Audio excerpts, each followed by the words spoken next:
Hello again. So I'm just going to shoot a quick video of showing you my different cameras and why I'm using this one more than any of the others.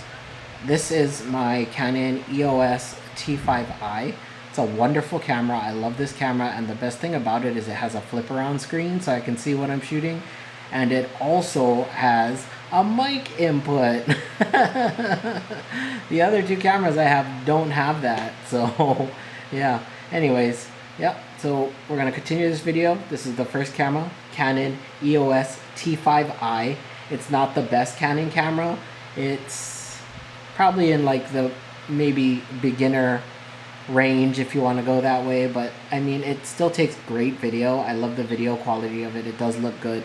I got this camera for it was like $80 on Facebook, and it came with both the kit lenses, the 18 to 55, and then the other one, the normal lenses that come with the camera. Apparently the people just didn't want it anymore, and I thought it was a great deal, so I scooped it up, and yeah, I got a great camera out of it. Alright, so we have the Nikon D3100 right here. So this camera I scored on Facebook for 50 bucks. This was like about 4 years ago. Scored it for 50 bucks. The owners claimed that it wasn't working. And when I took it home, sure enough, it wasn't really working. It wasn't able to read the memory card. So what I ended up doing was ordering a new memory card slot on Amazon. And it came within a couple of days, and I desoldered the old one, soldered in the new one. It was kind of a pain to take the camera apart, but it was okay. It was worth it. And now the camera was working. I mean, it took me maybe about, I'd say, an hour to put the new card in. It was the first time I ever disassembled a Nikon camera. I never owned a Nikon camera prior to this. And you know, it's actually a pretty good little camera. The video quality isn't as good as the Canon, but you know, for taking pictures and stills, it's actually a really good quality camera. Sometimes I think it's comparable or even better than some of the Canon cameras that I had in the past. But the one downside to this thing is it doesn't have an audio jack. So you can't put in a microphone for the camera, and that's really unfortunate. I wish this camera had that. I don't understand why they don't put it on there. I've heard and read articles that the reason why they don't add audio jacks to certain cameras is to boost the sales of their other cameras. They don't want you to buy like the lower end ones. They want you to buy the higher end ones with the audio jack. You know, spend that extra $120 to get the audio jack. There are some fixes that I found that I'm willing to try, and we'll see how that goes. So Nikon D3100, $50 camera from Facebook, and the replacement part was probably only like 15 bucks.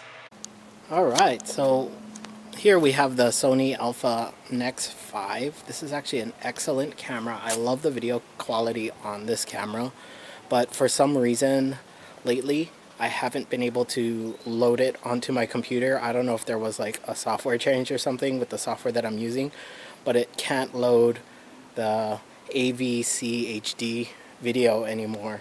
So that's a real downside to me. So I hardly use this camera now. I don't know if there's like a software update that I have to do with my system or whatnot, but other than that, this is a very excellent camera. It takes very high quality pictures, and in my opinion, the best video out of all three of my cameras, and this one I believe is the oldest out of all of them.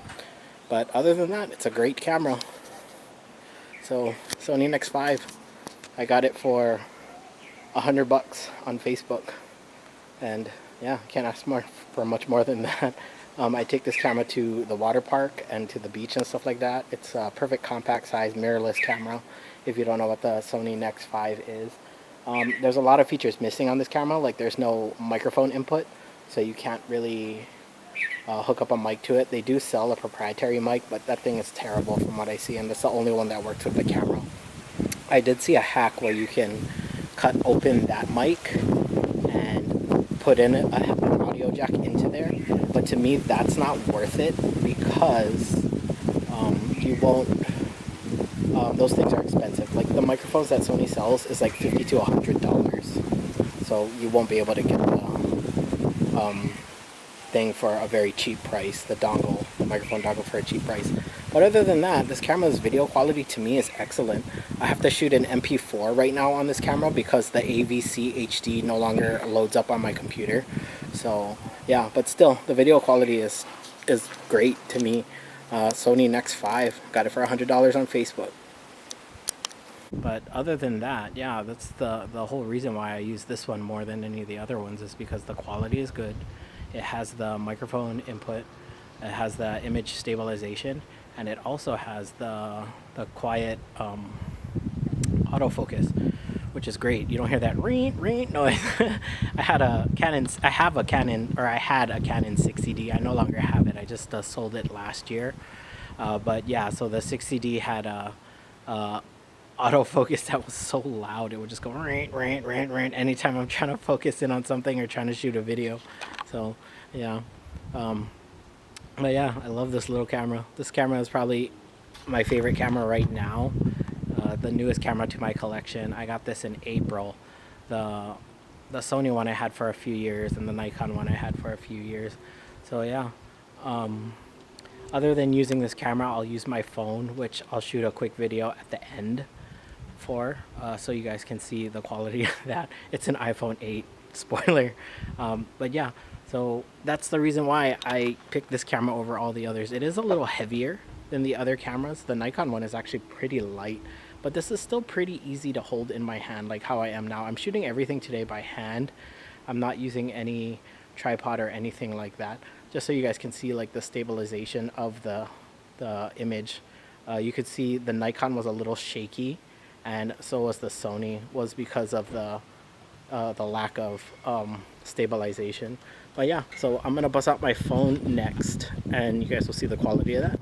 Alright, this is shooting on my iPhone 8. Yeah, so the quality on this is actually pretty good. I use this for a lot of small projects that I do. And other than, you know, shooting video, you can hook up a mic to this, which is also great. But yeah, so a lot of these cameras, actually all of my cameras that I own, I purchased on Facebook for really cheap. So if you're looking for a good digital DSLR camera, go on Facebook and just check it out. You'll have to go on every day if you want to look for those good deals. Just keep checking the marketplace over and over and over and seeing what you find. If you want to try on Craigslist, you can too, but the prices on there has gone up. I don't know if that's norm across the nation, but here in Hawaii, the prices are super high now on Craigslist. And those other sites like OfferUp and LetGo are just as bad as Craigslist. And you have to pay to get your item put to the top, which is kind of stupid, I think, in my opinion. That's why I stopped posting on there.